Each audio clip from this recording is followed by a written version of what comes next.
After law school, my first job was at Latham & Watkins.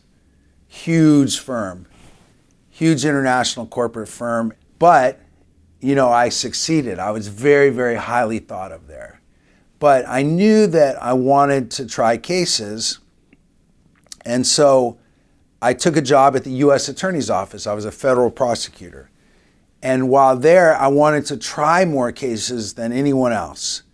And so I would walk the halls because we had these older prosecutors that I knew did not want to try their cases. They just wanted to go home.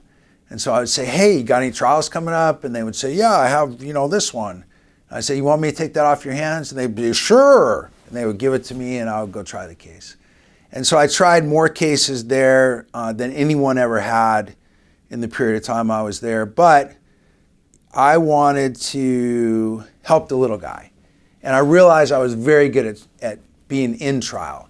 So I wanted to find a job where I could help the little guy and the job rewarded winning trials.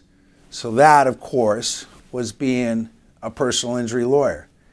And so I got a job as a personal injury lawyer. In my very first trial as a plaintiff's lawyer, I represented the family of this lady who was supposed to be cremated by this mortuary, but they mishandled her remains instead. And it was a zero offer case. They had offered $0 to settle the case.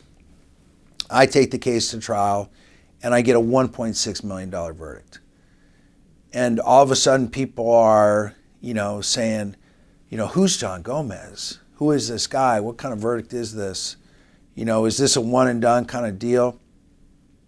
But I take the money from that and, some savings I had, and I decide I'm going to open my own law firm.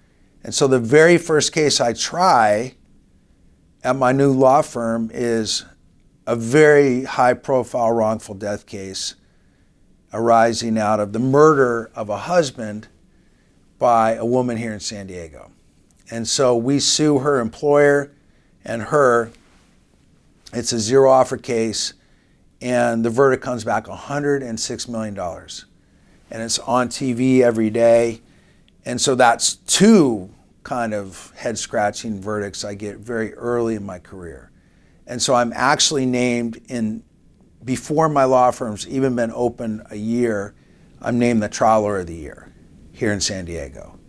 So I'm kind of off to the races. The firm's doing well. I'm able to buy this beautiful, home.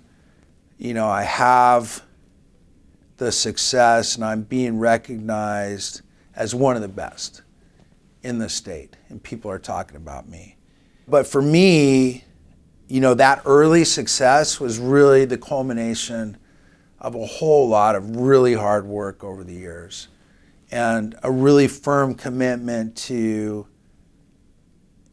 being the very best lawyer I could be and working harder than anyone else ever could. I've always believed that hard work beats talent when talent doesn't work hard.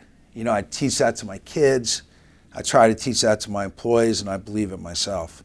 For you, I would say you need to look at your life and career and say, where am I headed? What am I going to accomplish? And then keep yourself firmly fixated on that goal and objective.